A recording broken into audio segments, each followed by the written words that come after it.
Welcome to Tea and Strumpets, a Regency romance review. I'm Zoe. And I'm Kelsey.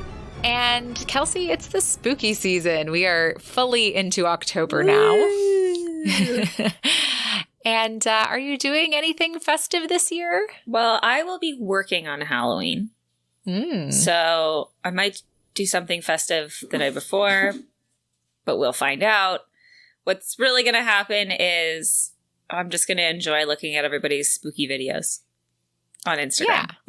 Yeah. Yeah, that's about my speed too. We're going to hide in our house as we have done the last couple of years with the lights off. Although we have a bunch of kids in the cul-de-sac I live in. And so like last year because of COVID, they did like a cul-de-sac Halloween costume parade. And so we donated some candy to the cause. So, you know, we were involved with our neighbors, but I think we'll be about the same speed. My husband grew some really fantastic heirloom pumpkins that are beautiful. Ooh.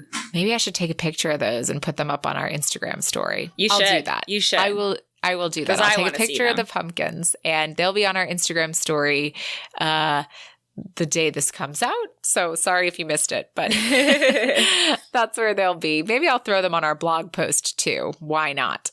But yeah, so I'm enjoying the fall weather we're sort of having here in California. It rained last night.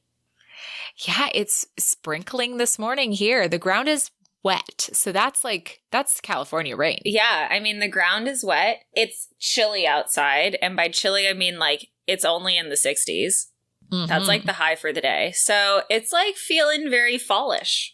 Yes, although 2 days ago it was 86 degrees. Yeah, and well, same. Pretty sunny. Yeah, I mean, same. But that's California fall for you. You know, it starts, you're like, all right, fall is coming. And then the sun comes out and it's 85 degrees. And you're like, okay, never mind. Well, let's travel somewhere a little bit chillier for the fall season, shall we? We shall. Because the book that we're talking about today is Highland Haunting by Lily Maxton. And so we're in the Scottish Highlands, I believe, as our setting for this book today. This is a very short novella and kind of almost like an extra story to the series. So a bit of an odd choice, I admit, for our podcast, because we haven't talked about the rest of this series, nor have Kelsey and I read the rest of the series. Nope. But I chose it for a couple of reasons. One, I wanted to do another diverse Regency, and this is a male. And two, I wanted to find something that was actually spooky, and that's really hard. Something that's like actually Halloween themed, because as we're going to talk about, Halloween wasn't really a thing in the Regency. It's really not a thing most other places except for in the US. Yes. And yeah, in more recent times. So I also realized that we've done 2 male novellas for our Halloween episodes out of the 3 Halloween episodes we've done. So that was not intentional. I realized it afterwards, but whoops. All good. We like them. We can't help it if they're spoopy. Yeah, and I don't mean to say whoops as in it's a bad thing, but just like what a coincidence. So anyhow, how about we talk about the author that's new to us? Yes. So today we are reading a book by Lily Maxton. She grew up in the Midwest, reading, writing, and daydreaming amidst cornfields. After graduating with a degree in English, she decided to put her natural inclinations to good use and embark on a career as a writer.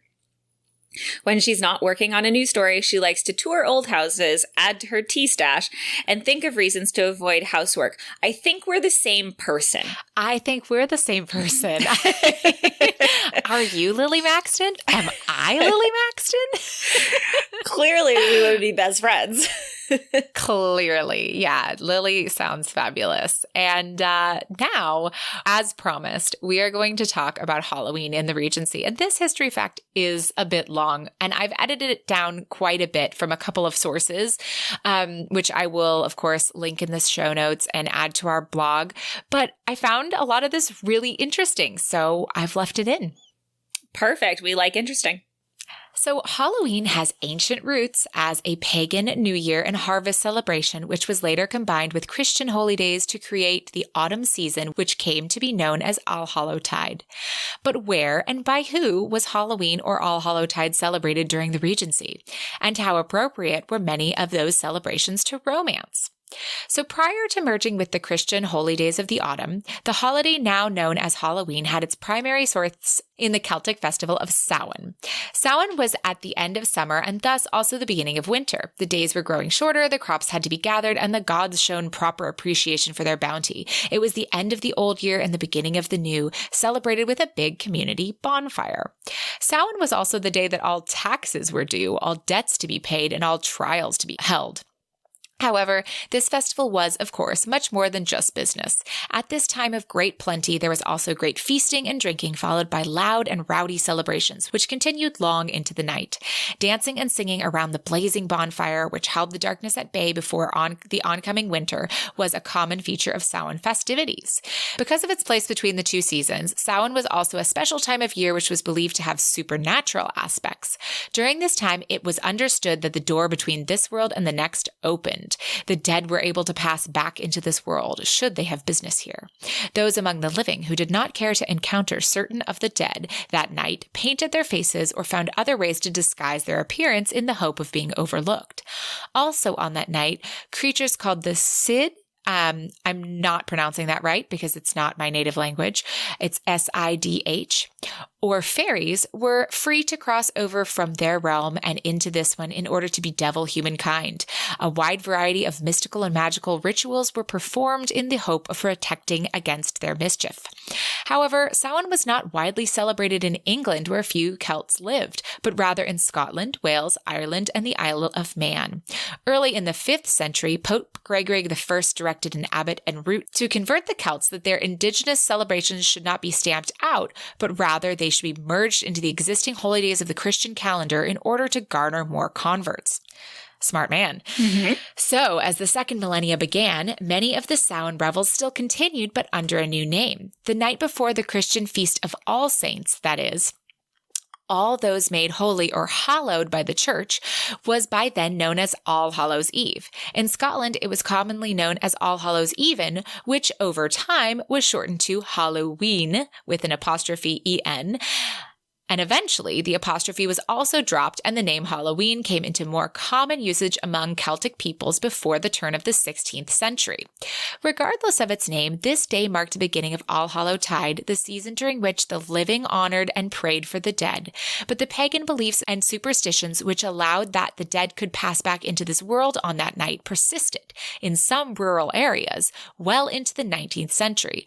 The darkness of Halloween was considered by many to be a very dangerous time. As Samhain was subsumed into Christianity and became Halloween, the Christian concept of the devil joined the other pagan deities and spirits which were believed to invade the realm of mankind on that night. Witches and other evil creatures known to consort with the devil were then also supposed to be abroad on Halloween night. People who had died with unfinished business were still assumed to have the ability to return to the human world on that night as well. Those among the living who wished to avoid any encounter with the dead would wear masks or don disguises, which they hoped would make it difficult for the deceased to identify them. The Samhain Bonfire persisted into Halloween. Once used by the Druid priests to kindle a new fire for the new year for their communities, it was also used to incinerate any refuse left from the harvest. By the 16th century, young children went from door to door, begging for fuel for the community bonfire. These Halloween bonfires were believed to light the way for souls coming out of purgatory. There's also some interesting traditions about romance that have to do with these festivals. So beginning in the 18th century, walnuts, or rather their shells, were also used in Halloween fortune-telling games, which did not involve burning. In one game, tiny objects were sealed inside the empty shells, after which a pair of sealed shells were tied together with a string. Each pair was given to an unmarried man and woman to present at the evening's gathering. Upon opening the shells, if each shell contained the same object, the couple were destined to marry. If not, there was always next year. Nuts were not the only foodstuff which had a part of Samhain and later Halloween festivities. The most prevalent of all was apples, fruit which was plentiful and ripened in October, at the end of the month in which Samhain took place. A popular game in Britain for more than 4 centuries was bobbing for apples. It was beginning to fall out of favor in the less rural areas of England by the Regency, but was still played throughout Ireland. When intended for fortune-telling, the initials of each unmarried player was carved into an apple. Each player, sometimes blindfolded, would then attempt to retrieve an apple which was floating in a water-filled tub with only their mouth. The initials carved into the retrieved apple would indicate the player's future spouse. Across most of England, in the lands occupied by the Angles and later the Saxons, non-Celtic people, Samhain was little known. Then in 1605, Guy Fawkes unwittingly gave the Protestant English something to celebrate in the season of Allhallowtide. On November 5th of that year, Fawkes attempted to blow up Parliament by filling the cellars below with barrels of gunpowder. He was caught before he could ignite the gunpowder, and Parliament was saved. In the years that followed, it became custom to celebrate the foiling of the gunpowder plot by the lighting of a great bonfire in each town and village, bonfires very like those which were kindled in the Celtic regions on Halloween.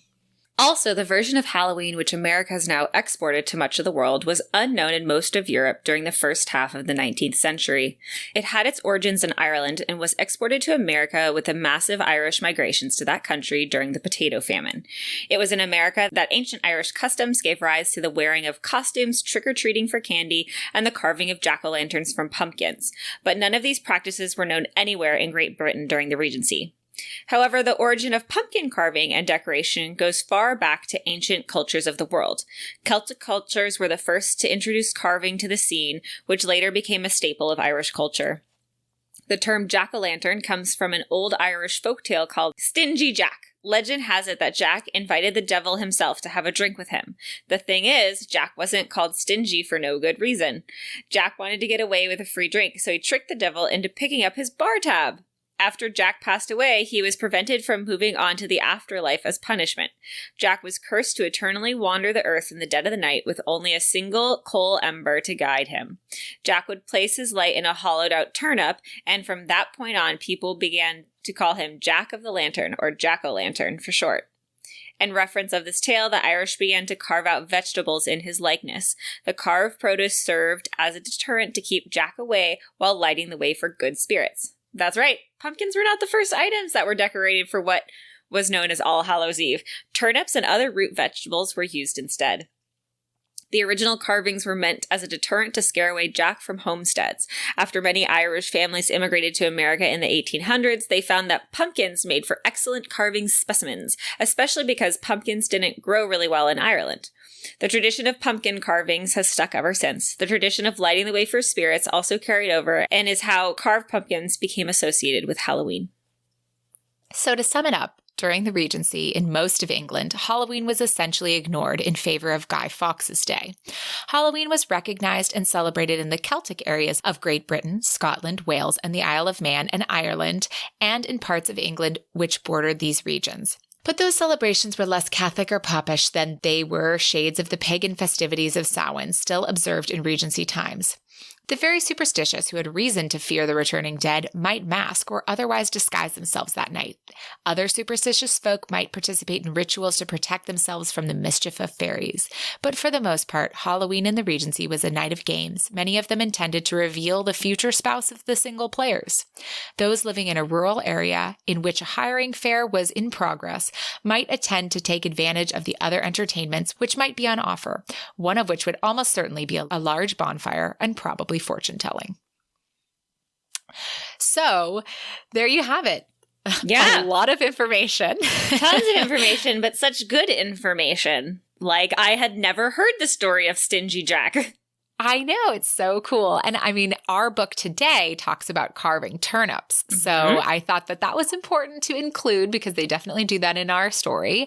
And it's just, it is interesting. I mean, Halloween in America is such a huge cultural touchstone, you know? It's like people are really into it these days. I feel like even from when we were kids, you know, it's like people decorate the front of their houses like with tons of things and fake cobwebs. And now people are doing big light displays and blow up doll things, you know? Yeah.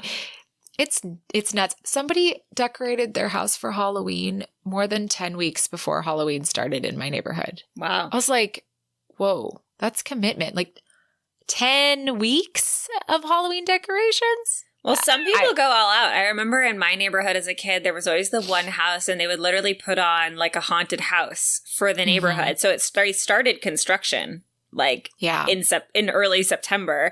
And then on Halloween, you could like go to the house that was the haunted house. Well, and I mean, that's why like each year we've tried to do a spooky themed episode because it's something that, you know, it's just around us and, you know, people are thinking about in this season. And so that's why we've done this. Although really it's hard to find any because as we just said, Halloween wasn't a thing in the Regency. No, it wasn't. We did consider It Happened One Autumn, you know, like a fall themed book, even though there's not a lot of fall in the book. It's just mostly the title. Anyhow, we'll see what happens next time. Yeah, you know, we just, we really like going for that Halloween craze. It's just fun to do something else. And honestly, the challenge of having to find a book has given us some new authors. So great. Fabulous. So our main tropes today is a mystery is afoot. Yes. And our main characters are Ian Cameron and Robert Townsend. And this, I kind of feel like the best description of this is the second epilogue.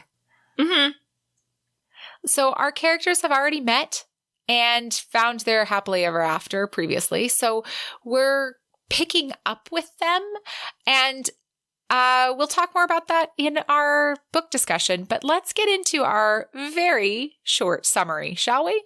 We shall. Ian and Robert have already met and found their happily ever after in a previous book, A Scots Surrender. They found a way to live comfortably, but discreetly in the times, open to their families and close friends. Ian works on the family's property with a cottage of his own, while Robert has rooms in the main house. Ian is a brusque Scotsman with a tough exterior, but a warm heart. Quote, once Robert had thought him immovable, unapproachable, but he wasn't really any of those things. He was only careful, with his heart especially. So it was a very good thing that he'd given it to Robert, who knew how to protect precious things. Robert is a practical perfectionist, a novelist who writes supernatural mysteries and believes that those sorts of things live firmly on the pages of books. So when Ian sees and hears an apparition of a woman in the days leading to All Hallows' Eve, Robert struggles to come to grips with it.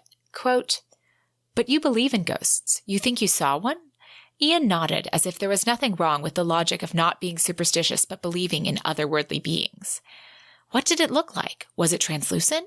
Was it a woman in a white dress? They always wear white dresses in the stories.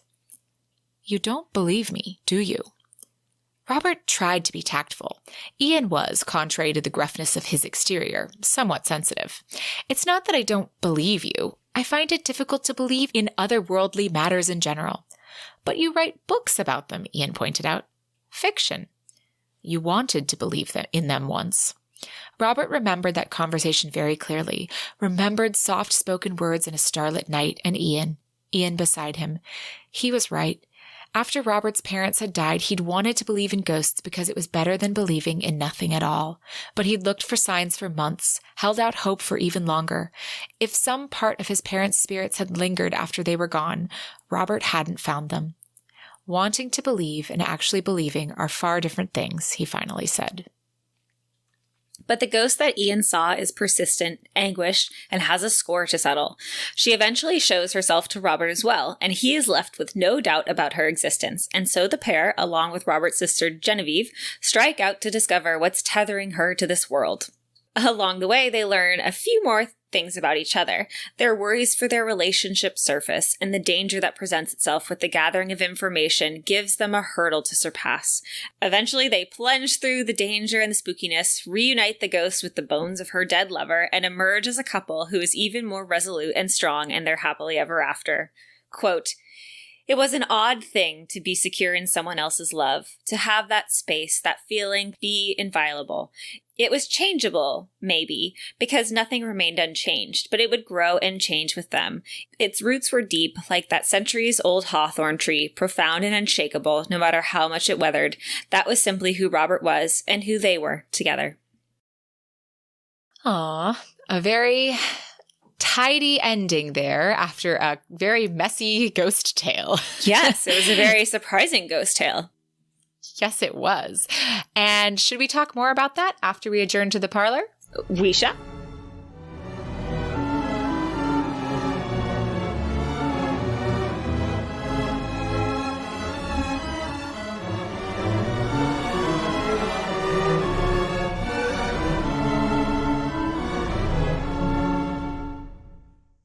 So today we are once again talking about the historical romance retreat of 2022, which is happening in San Diego, California, at the magical historical Westgate Hotel. Woo, woo, woo, woo! As a reminder, it's a fabulous event where you get to step back in time with your favorite authors. There you'll get to join some of the world's most celebrated authors of historical romance coming together for an intimate gathering that gives every guest a chance to mingle and play. So the main retreat runs September 28th through October 2nd. And today we're going to talk you through the schedule a little bit. So on September 26th and 27th, the Monday, Tuesday, you have the writer's track, and there's registration and workshops. So that is extra limited, and we've talked about that in previous episodes. We're not going to highlight too much about that, but if you're interested in that, you can definitely check out the website for more information about the writer's track. And that is on the 26th and 27th, Monday and Tuesday. But then on Wednesday, the main retreat begins. So on Wednesday, you're going to find registration, you're going to check in and get welcomed, pick up your incredible goodies, and get ready for the retreat. Then from 11 a.m. to 5 p.m., there's the HRR Emporium, and that's open every day. And there you can shop the vintage boutique that's filled with treasures and trinkets. Thursday, there's also the Emporium. It's never the same boutique one day to the next, so you always want to make sure to check it out. That's open throughout the day. There's also historical presentations and workshops, interactive and hands-on fun to bring history to life, led by your favorite authors. And there's also exclusive gentlemen's club presentations, topics every historical man should be privy to. And yes, ladies may attend. Oh, scandalous. Yes. And there is also the afternoon tea, a historical romance retreat tradition.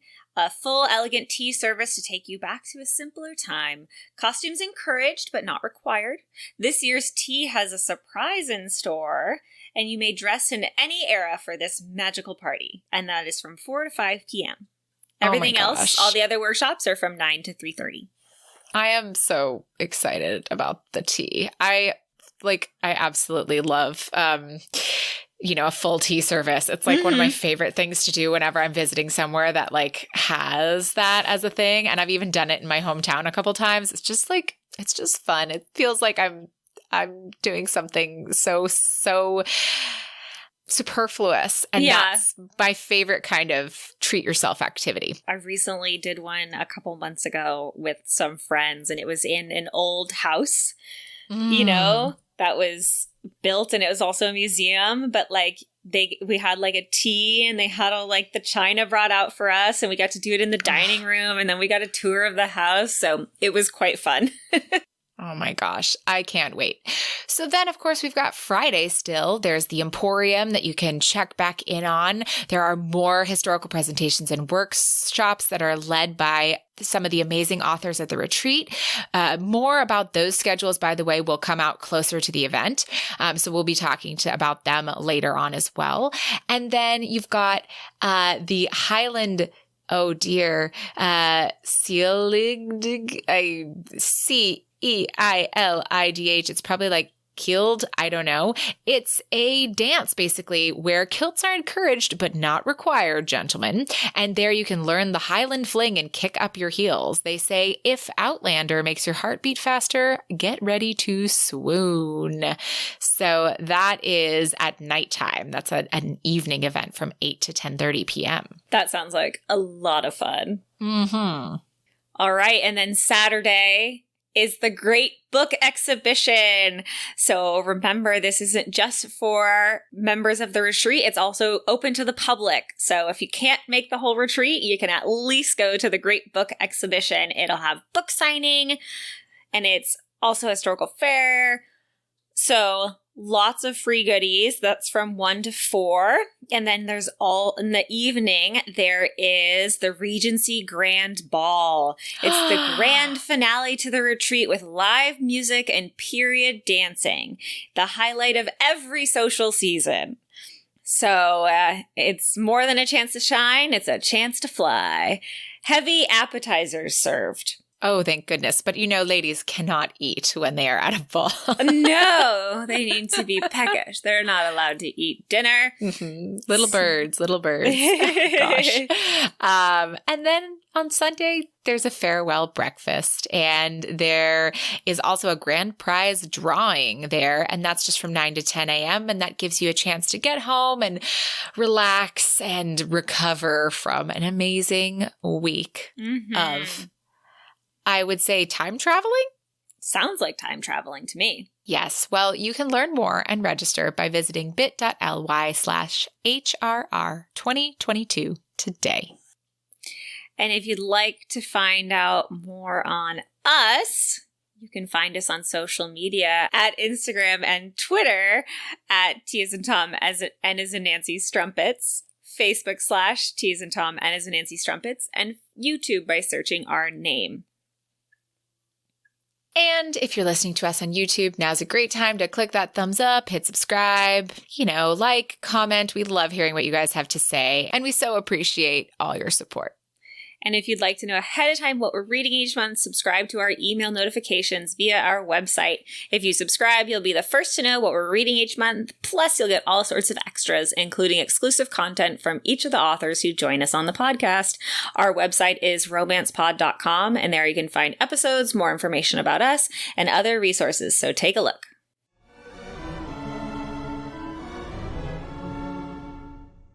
All right, so now we get to talk about this delightful little spooky story that we read. Yeah, there was some quite spookiness to it. Yeah, I didn't really detail the ghost story because, it's a ghost story. You got to read it. And it's a short little novella, so I hope that encourages people to go read it. But yeah, it's like that ghost is like whipping her head around and staring at people and saying creepy things and pushing people out of windows. Yeah, no, it's wild. Yeah. I was genuinely a little bit creeped out by the ghost, but that's what you're supposed to feel, right?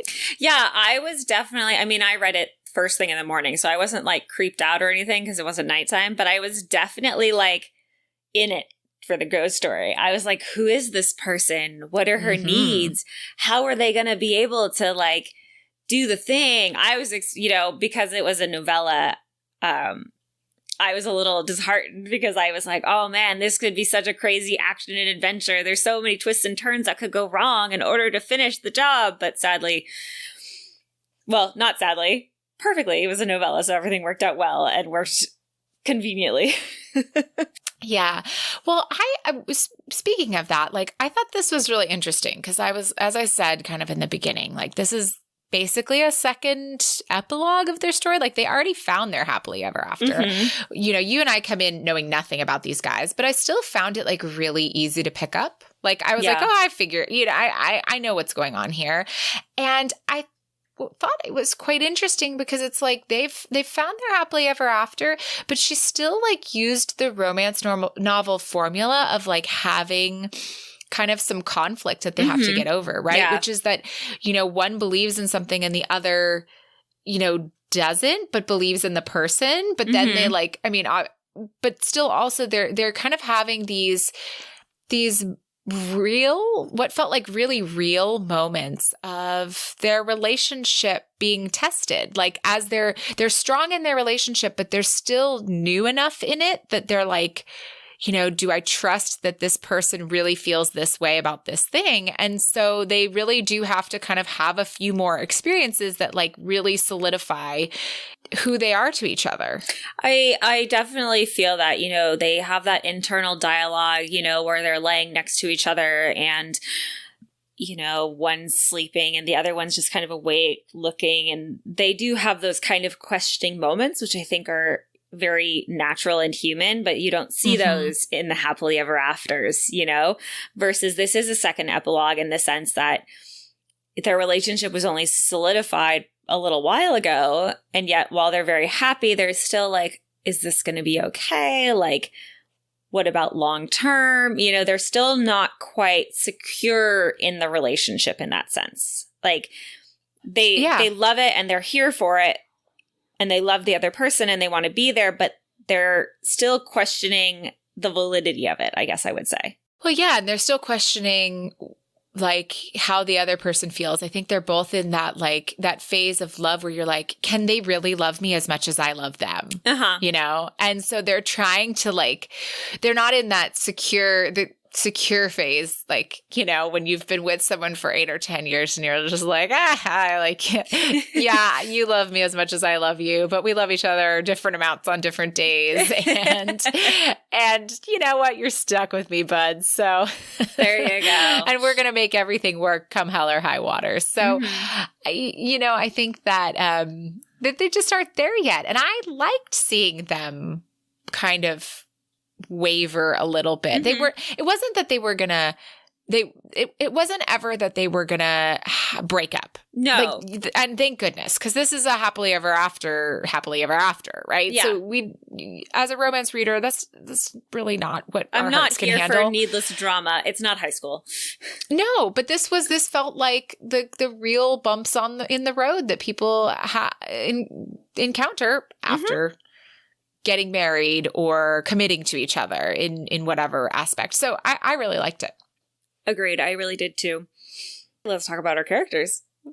Let's. So which one first? Ian? Yeah. Ian, I think, is good. So Ian is more the kind of driving force behind this. He's the main, like, this isn't giving too much away, but basically, like, there's this curse about when a member of his clan falls in love. So he's kind of the trigger because it's the first All Hallows Eve where he's found love. So that's kind of what's triggering all these events.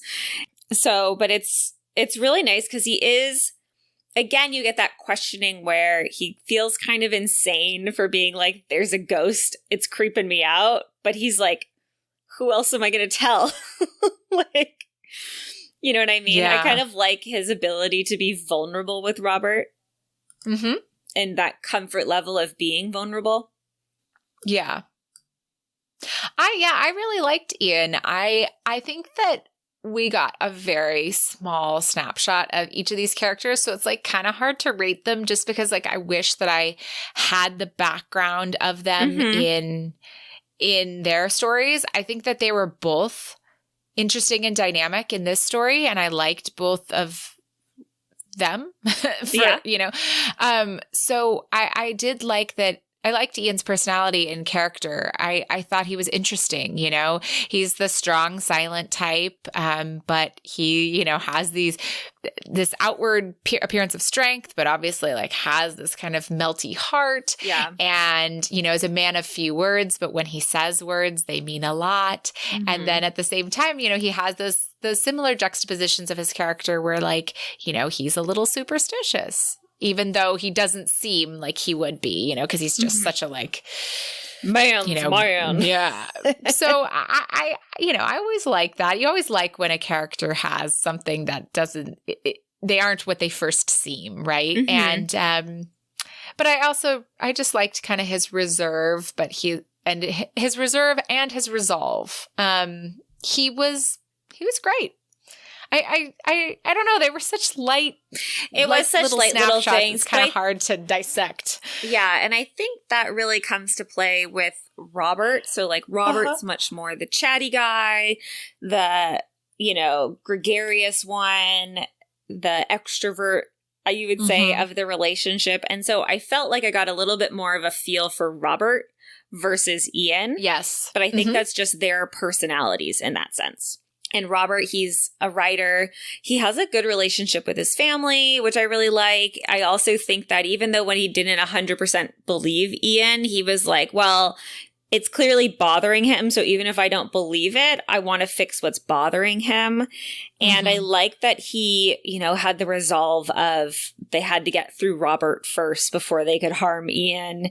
There was this very protective aspect to it, which for a silly kind of guy, which I felt like they kind of played him off as kind of silly and dandyish almost.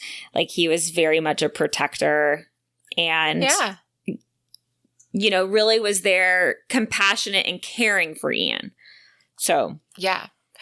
Can't agree more. I mean, I think you summed it up because this is not a long book, as we have alluded to.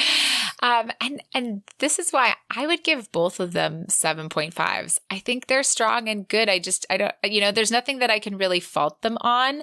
I like everything I've read. I just want more for me to be able to fall in love harder. I know. Well, I would agree with that rating. And I also just think that what's hard is it's almost like I want to go back and read their book to get more feel of them, but I'm almost afraid to get back in their book because I don't know what the plot line of that book is, and I don't want to hate either one of them during the plot process. Me too. I think I'm probably going to read something else of hers because I really did enjoy her writing. I thought that this was, for all of the reasons we've talked about, I thought it was an interesting little second epilogue. And I think that's a hard thing to do. We read 8 of We read 8 of Julia Quinn's, although actually we haven't done all of them. We still have a few left. We do. Anyhow, regardless, I mean, we have read them in the past, and some of them were more successful than others, as is the case in any endeavor of anybody's. So I thought that this was a really interesting little book and her writing was good. So I want to pick up another of her book. But speaking of the writing, do you have a favorite quote? I do. Let me fish it out here quickly. I really liked a lot of the quotes in this. I thought you picked some good ones. I thought the writing in it was really, really good. Although when we say Ian's a man of few words, I'm going to give you this one line about Robert is talking about Ian. And basically the last sentence is, and when he put forth the effort, he could be utterly devastating in the space of a few syllables. It's a really nice turn of phrase. That's a really nice turn of phrase. Okay, so this is just like a descriptive little quote, but I just really thought it was, beautiful and really, you could visualize really well with it. So, in the inner courtyard, a single elm tree stood. Not long ago, a brilliant yellow crown had surrounded it, but the rough winds of late October had ravaged the tree, and as they passed under it, the last few remaining leaves separated from the branches, drifting down like shed tears. That's nice. And very evocative for that kind of Halloween mood, right? That fall spooky sense. It's still beautiful, but also a little bit like, Yeah. No, so there was just really nice little passages and phrases, just descriptive, that I really loved. Yeah. So I'm going to share 3 short ones. Okay. And one is spooky, one is character development, and one is something a little different. So I'll save that one for last. Okay. So the first one I'm going to do is the character development. And there's just this little conversation between the two of them where towards the middle to the end of the ghost story, Ian's feeling very rattled and kind of like, well, I guess this curse on my family, I guess that's just how it is. And, I'm kind of, he's a little bit lost. And Robert says, sometimes you make me angry. And Ian says, why? And Robert says, because you shouldn't ever stop fighting, not if the alternative is not being together. And I just really liked that kind of like really real, honest moment between the two of them. So then we have the spooky one. So here it is. I just like, it gives a good spooky flavor to how it was. There was no fighting gravity, no undoing what had already been done. Her eyes flared wide and white, when her unnatural weight became too much and Ian began to topple forward. "I'm sorry," she whispered, resigned. "I always fall." And I was like, ooh, in that moment, like it really was spooky. Like Ian had been lured out of a window and they were falling off a building. And That's it was true, just like, ah! So the other thing, some of my favorite writing in this book came at, and you're not going to believe this, the passages that were at the top of every chapter. What? I know normally I hate these, but they were little snippets from Robert's books. Mm-hmm. So I thought they worked really well because they were this juxtaposition of his, fictional writing, which was kind of about spooky things, to what was happening. So I'm going to share one of them with you. I guess he wrote like detective, supernatural novels. So Constable Whitley was frightened by ghosts, heights, deep water, dark nights, his own shadow. He would never have guessed that amidst all these very real fears, the thing that would ruin him was love. And I was like, line. I want to read that too. It's very sweet. I've got one more little one for you, Yay. Which is just funny. And Yay. so I'm putting it in there because it's funny. And I will probably be reading Georgina's book. Her name's not Genevieve. In the description, we called her Genevieve. Whoops, maybe I did it from memory. It's okay. Georgina. Okay, so this is when we are learning about like the things, and Georgina's helping them discover what's with the ghost and everything, because that's just her. Yes. That's just what she does. So Georgina stood, her chair scraping along the floor in her haste. "If we need to dig up a grave, we should be going." If we need to dig up a grave. Those were words Robert could have gone an entire lifetime without hearing.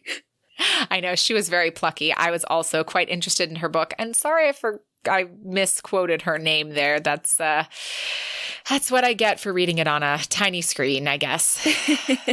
I read this one on my phone because it was Kindle Unlimited. So I have that on my phone. I don't have a Kindle. So, but that actually is a good segue into the steaminess rating and discussion. We had 2 encounters in this short little novella.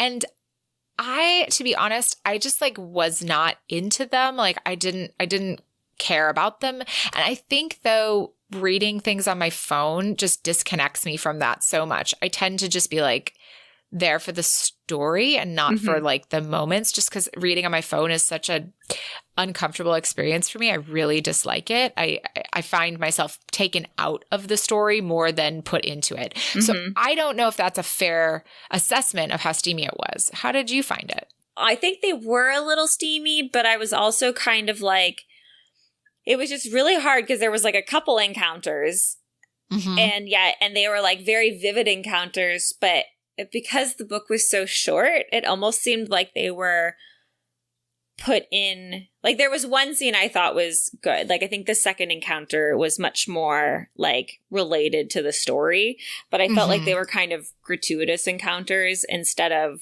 like they didn't feel like the flow was there. I think it starts off with an encounter, doesn't it? Like the first thing is them like having a conversation in bed, and then they kind of fool around. I can't exactly remember. And I agree. I think maybe also you and I don't have the history with them. Yeah. Right? So that's we don't what I mean is I feel like they're gratuitous in the sense that like you want to like capture that feeling you maybe got in the first book.